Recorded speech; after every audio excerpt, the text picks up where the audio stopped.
Bapak, Ibu, dan saudara-saudara yang kekasih yang berada di dalam rumah masing-masing, kita akan masuk di dalam renungan kita pada saat ini. Namun sebelumnya, marilah kita satu di dalam doa. Ya Bapa yang ada di dalam surga, pada saat ini kami akan mendengarkan akan kebenaran firman-Mu. Urapi kami dengan kuasa Roh Kudus-Mu ya Bapa, sehingga kami dapat mengerti, akan memahami akan kebenaran firman Tuhan yang akan kami baca dan kami renungkan bersama. Di dalam nama Tuhan Yesus Kristus kami berdoa. Amin. Pembacaan firman Tuhan kita terambil dari 1 Korintus pasal 7 ayat 10 sampai ayat yang ke-11 sesuai dengan sabda bina umat yang tertulis demikian.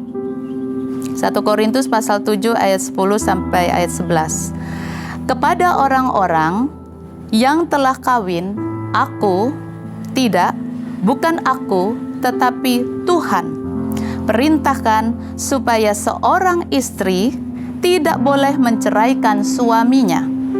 Dan jikalau ia bercerai, ia harus tetap hidup tanpa suami atau berdamai dengan suaminya.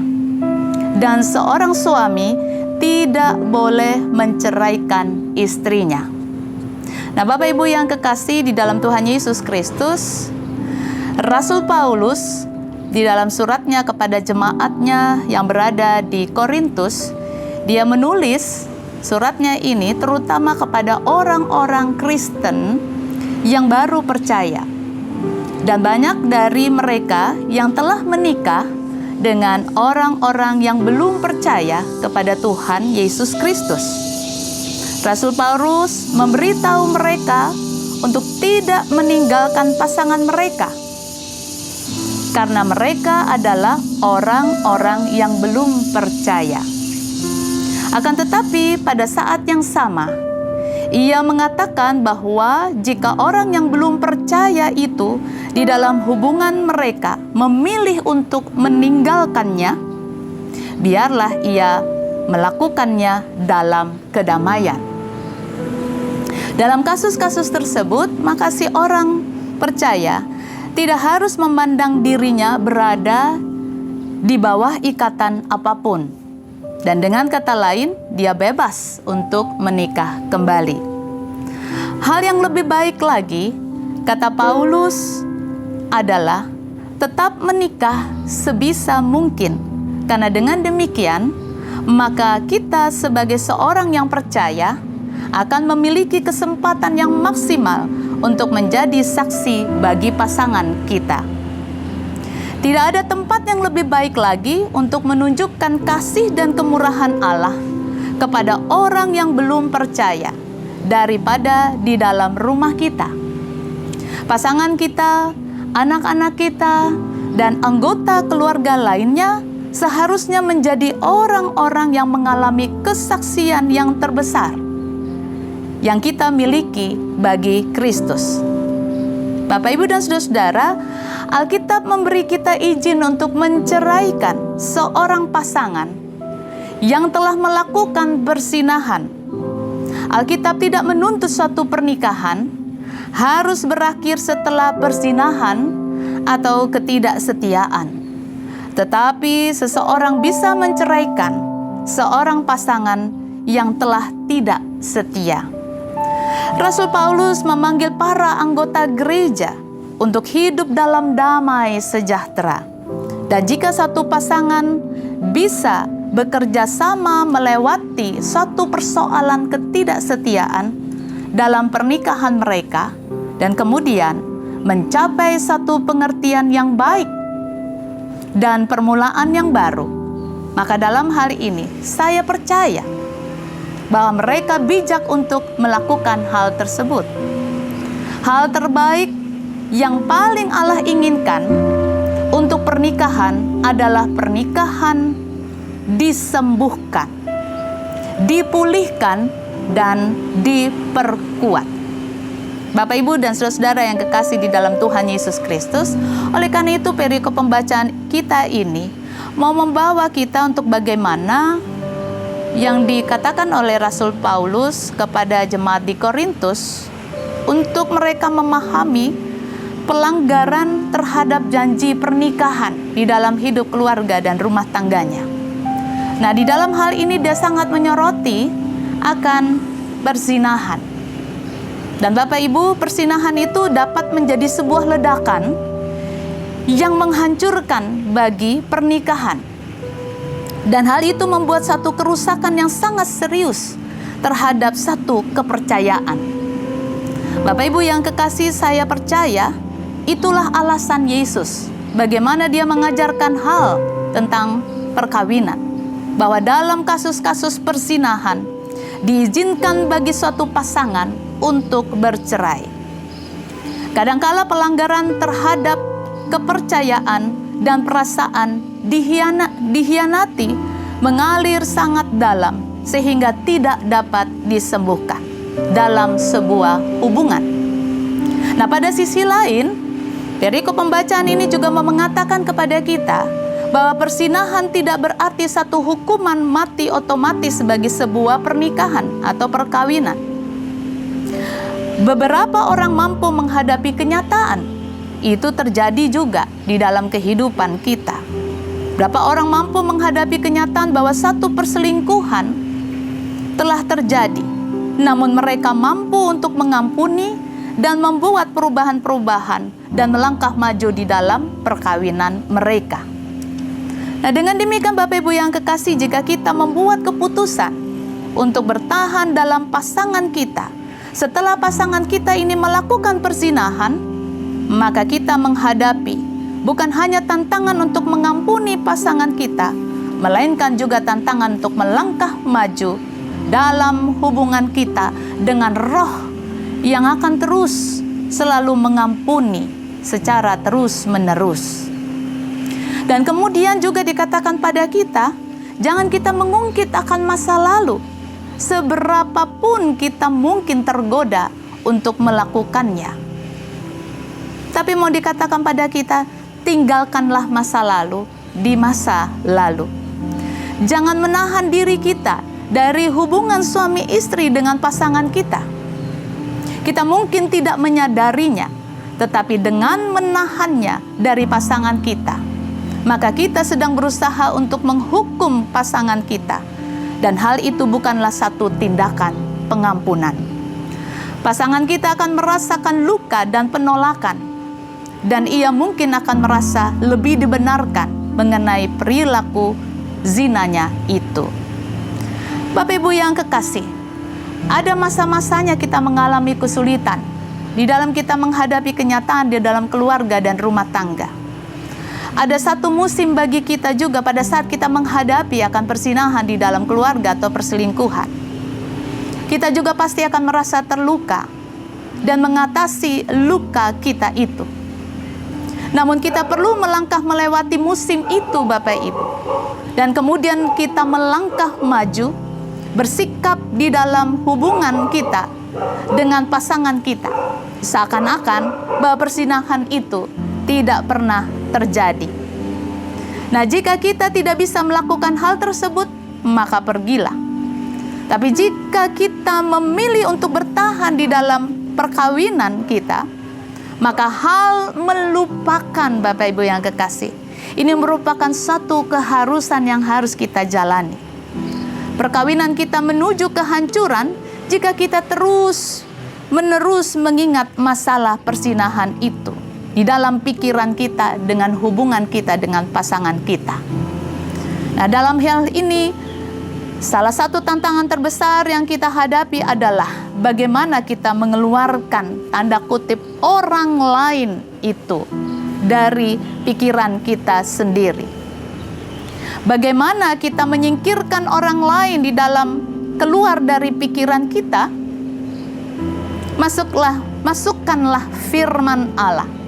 Firman Allah yang disampaikan kepada kita. Perolehlah satu gambaran yang kuat tentang apa yang Allah inginkan untuk kita dan apa yang Allah katakan tentang kita sebagai anak yang dikasihinya. Dapatkan satu gambaran yang kuat tentang perkawinan itu, sehingga kita bisa menjadi seperti apa. Kemudian hiduplah di dalam gambaran itu. Bapak Ibu yang kekasih, Hal yang kedua yang sangat dekat dengan persinahan, dan ini sangat keras ya Bapak Ibu di dalam surat Korintus ini, dalam nasihat Paulus kepada jemaat di sana. Hal yang kedua yang sangat dekat dengan persinahan adalah penyiksaan. Perilaku yang menyiksa dapat menghancurkan sebuah perkawinan dengan cepat, seperti yang bisa dilakukan oleh persinahan. Jika pasangan kita menyiksa kita, pergilah menjauh dari orang tersebut. Orang itu berbahaya, baik secara fisik maupun emosional. Ada sesuatu yang bersifat menghancurkan dalam diri orang itu. Apakah itu dengan kemarahan, kebencian, kepahitan yang belum pernah disembuhkan. Banyak orang berpikir bahwa hanya istri-istrilah yang biasa disiksa di dalam perkawinan. Tapi Bapak Ibu yang kekasih, bukan hanya itu kasusnya sama sekali. Ada juga banyak suami yang dipukul oleh istrinya secara fisik maupun secara emosional. Mereka dicakar, mereka ditendang, ditinju, dan kemudian berbagai hal yang mereka lakukan, mencaci maki akan suami mereka. Para suami juga mengalami pelemparan barang-barang mereka. Wah, kadang-kadang mungkin seperti piring terbang karena emosi yang tidak terbendung di dalam kehidupan mereka, para istri ini. Nah, seperti halnya juga kata-kata yang marah, menganiaya. Oleh karena itu, menjauhlah dari hal itu dan jangan bertahan dengan hal itu. Namun Bapak Ibu yang kekasih, dalam hal ini saya mau mengatakan bahwa saya tidak mengatakan untuk bercerai. Yang saya maksudkan di sini adalah menjaga jarak. Seperti kalau kita dalam masa pandemi ini, untuk kita tidak terkena dengan virus pandemi ini, kita harus menjaga jarak sosial atau physical distancing dengan orang yang penuh dengan emosi dan kemarahan. Artinya biarkan kemarahan itu meredam. Dan oleh karena itu memang perlu Bapak Ibu yang kekasih, ada konseling yang harus kita lakukan. Ya, kadang-kadang kita malu untuk membicarakan akan hal ini. Tetapi konseling dalam rumah tangga itu perlu, sehingga kita juga bisa sembuh secara emosional dan spiritual. Karena itu sangat mengganggu kita kalau kita tidak melakukan kesembuhan. Renungkanlah akan firman Allah dan lihatlah apa yang dikatakan firman Allah mengenai kemarahan, kebencian, dan kekerasan. Kembangkanlah beberapa keterampilan untuk menghadapi akan situasi-situasi yang tidak menyenangkan itu. Dan Bapak Ibu luangkanlah waktu di dalam doa untuk kita terus-menerus meminta kepada Tuhan. Dan hal itu bukan hanya bagi pasangan kita, melainkan juga untuk diri kita sendiri. Sehingga kita bisa disembuhkan. Allah tidak pernah menginginkan kita diinjak-injak oleh orang lain. Ia tidak pernah menginginkan orang lain melampiaskan akan frustasi-frustasinya, rendahnya keberhargaan diri, kemarahan, dan kepahitan kepadamu. Tetapi Bapak Ibu yang kekasih, di dalam perkawinan kita ini adalah yang diimpikan oleh Allah adalah bagaimana perkawinan kita ini untuk dapat berjalan secara harmonis menuju kepada berkat-berkat yang telah Tuhan Allah siapkan untuk kita. Nah, jika kita menabur kebenaran pada pasangan kita dan membangun satu perilaku yang baik pada diri kita sendiri, maka kita akan menuai sesuatu berkat di dalam pernikahan kita. Ada firman Tuhan mengatakan jangan sesat. Allah tidak membiarkan dirinya dipermainkan, karena apa yang ditabur orang, itu juga yang akan dituainya. Sebab barang siapa menabur dalam dagingnya, ia akan menuai kebinasaan dari dagingnya. Tetapi barang siapa menabur dalam roh, ia akan menuai hidup yang kekal dari roh itu. Janganlah kita jemu-jemu berbuat baik, karena apabila sudah datang waktunya, kita akan menuai jika kita tidak menjadi lemah. Karena itu, selama masih ada kesempatan bagi kita, marilah kita berbuat baik kepada semua orang, tetapi terutama kepada kawan-kawan kita seiman. Galatia pasal 6 ayat 7 sampai ayat yang ke-10. Berkat-berkat tersebut Bapak Ibu yang kekasih akan menghampiri kita ketika kita dengan konsisten untuk selalu mengejar akan rencana Allah bagi perkawinan kita. Apa yang kita lakukan secara konsisten itulah yang akan direfleksikan di dalam kehidupan kita dan di dalam pernikahan kita. Marilah kita secara konsisten berusaha untuk mengendalikan kemarahan kita. Marilah kita harus secara konsisten berdoa untuk pasangan kita dan perkawinan kita. Jangan kita memberikan tumpuan apapun bagi iblis untuk memasuki hubungan kita dengan menggagalkan kita dalam menjaga perintah-perintah bagi perkawinan kita secara konsisten. Bapak Ibu yang kekasih, oleh karena itu, marilah di dalam situasi yang terjadi pada saat ini, mungkin ada waktunya Tuhan dengan masa-masa COVID pandemi ini untuk menginginkan kita tinggal di rumah bersama dengan keluarga, rumah tangga yang mungkin pada saat ini kita menghadapi satu masalah, tapi mau tidak mau kita tinggal bersama. Dan kita merenungkan kembali bagaimana makna perkawinan kita ini.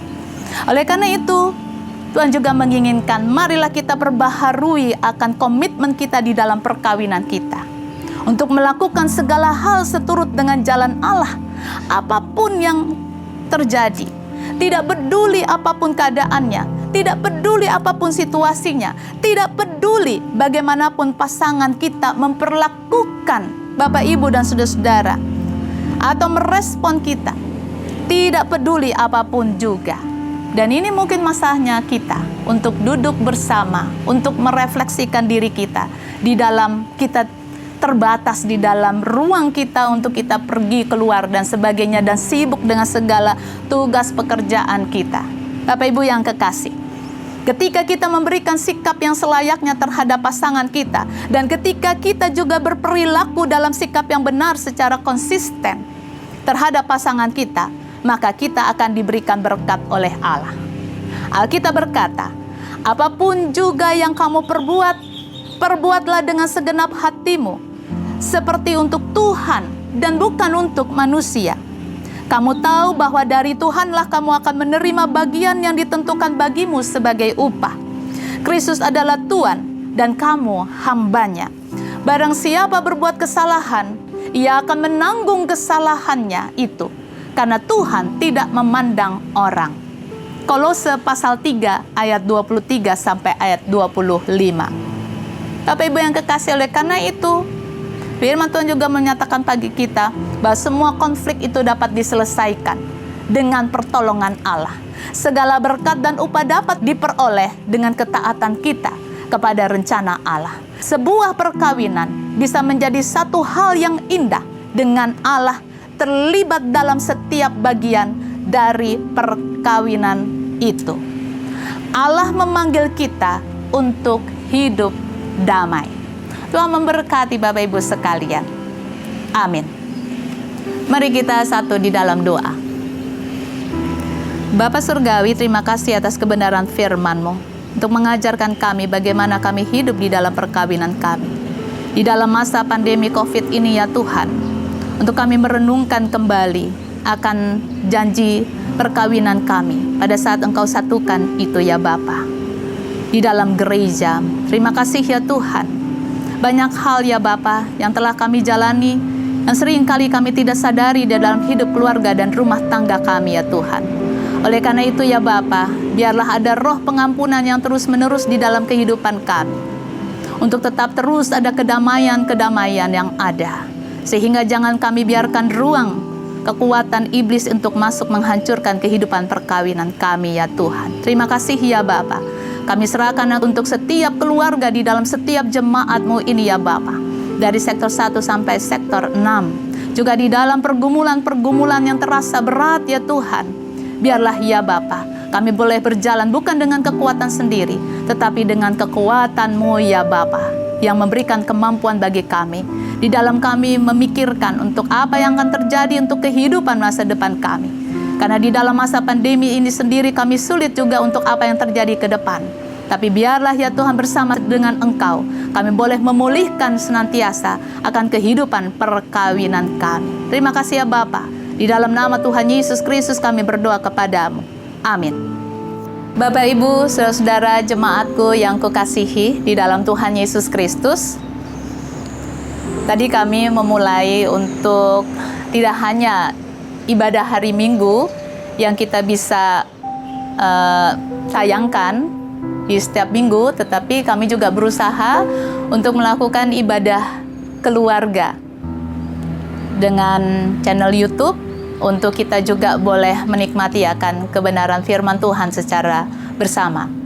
Biarlah ini juga yang akan memberikan satu pemeliharaan iman di tengah terbatasnya situasi yang terjadi pada saat ini di masa pandemi COVID-19 ini, sehingga kita bisa sehat, tetap di rumah untuk menjaga jarak, dan juga kita tetap sehat untuk dapat menikmati akan kebenaran firman Tuhan, sehingga bertumbuh terus di dalam firman Tuhan dan tetap kuat untuk menghadapi masa-masa yang seringkali kita hadapi ini, yang kita saat ini kita hadapi ini, kita tidak tahu sampai kapan hal ini terjadi. Tetapi dengan kekuatan Roh Allah, marilah kita boleh kembali bersama-sama untuk selalu meminta akan kekuatan daripada Allah menolong kita.